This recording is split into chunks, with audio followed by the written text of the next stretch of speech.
alat dan bahan, 2 buah gelas yang sama tinggi, lilin, pemantik, jarum, dan cutter. Langkah pertama, potonglah ujung lilin menggunakan cutter agar memiliki sumbu yang sama. Tusuk jarum agar menembus bagian tengah lilin atau pada pusat beratnya. Selanjutnya, letakkan lilin yang sudah ditusuk jarum di antara kedua gelas dan bakar kedua sumbunya. Lalu amati apa yang terjadi.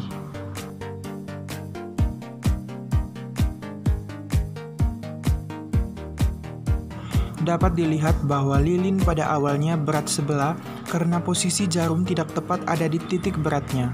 Namun, api yang di bawah akan lebih cepat membakar atau melelehkan lilin karena posisi api ke atas. Setelah beberapa lama, lilin akan berada pada keadaan setimbang dan kemudian akan berjungkat-jungkit secara sendirinya. Hal ini terjadi karena perubahan titik berat yang terjadi secara bergantian dan berperiodik antara ujung satu dengan ujung yang lainnya. Dari percobaan, dapat disimpulkan bahwa suatu benda tegar dianggap tersusun dari banyak partikel, karenanya gaya gravitasi bekerja pada tiap-tiap partikel tersebut. Dengan kata lain, setiap partikel mempunyai beratnya masing-masing. Titik berat suatu benda adalah suatu titik pada benda tersebut atau di sekitar benda tersebut, di mana berat semua bagian benda terpusat pada titik tersebut.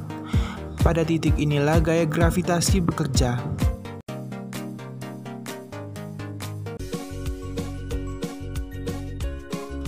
Alat dan bahan yang digunakan yaitu 3 buah gelas bening, air, 3 butir telur, garam, dan sendok.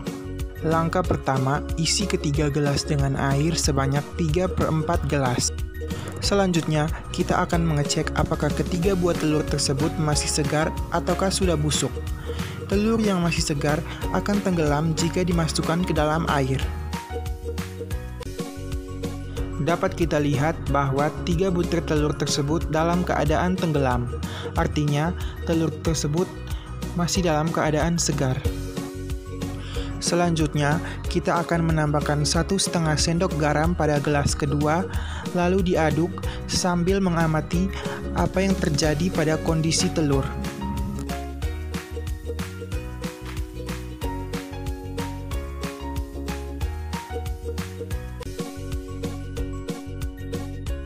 Dapat kita amati bahwa telur tersebut dalam keadaan melayang. Selanjutnya, kita akan menambahkan 3 sendok garam pada gelas ketiga sambil diaduk dan mengamati apa yang terjadi pada kondisi telur.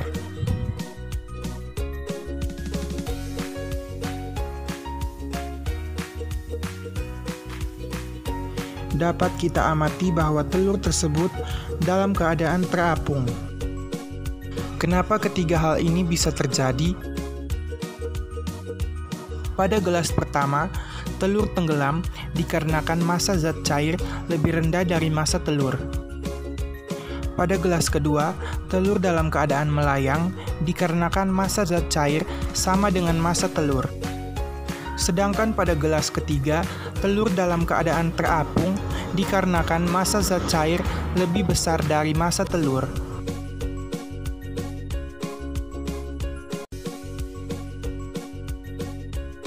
Alat dan bahan yang digunakan, air berwarna, 2 buah suntikan, dan selang suntikan. Pertama, isi salah satu suntikan dengan air berwarna. Selanjutnya, pasang kedua ujung selang pada masing-masing suntikan, sehingga terlihat seperti gambar di atas ini.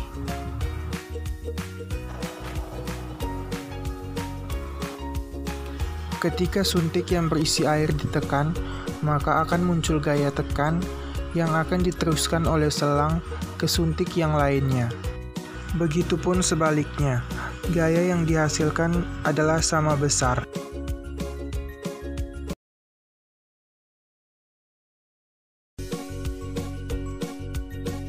Alat dan bahan yaitu 3 buah botol, lilin, pemantik, paku, selotip, minyak, dan air.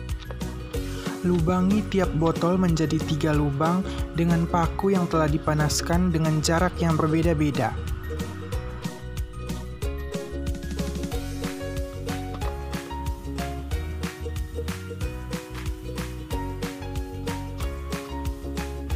Tutup lubang-lubang dengan lakban memanjang secara vertikal. 2 botol diisi air dan 1 botol diisi minyak.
Dari percobaan ini dapat kita simpulkan bahwa 1. Tekanan hidrostatis lubang paling bawah lebih besar dibandingkan lubang yang di atas. Hal ini dikarenakan jarak jatuh air pada lubang yang paling bawah lebih jauh daripada lubang yang di atas. Yang kedua, massa jenis fluida air lebih besar dari massa jenis fluida minyak goreng. Hal ini dikarenakan jarak jatuh air lebih jauh daripada jarak jatuh minyak goreng. Sekian dan terima kasih. Alat dan bahan yang digunakan: air panas, 2 buah gelas bening, mentega, 1 sendok logam, 1 sendok plastik, dan 2 buah kacang. Tempelkan mentega pada ujung kedua sendok dan letakkan kacang pada mentega yang ada di atas sendok plastik dan sendok logam. Masukkan air panas pada kedua gelas dengan ukuran 3/4 gelas. Masukkan kedua ujung sendok pada masing-masing gelas yang sudah terisi air panas. Lalu amati apa yang terjadi.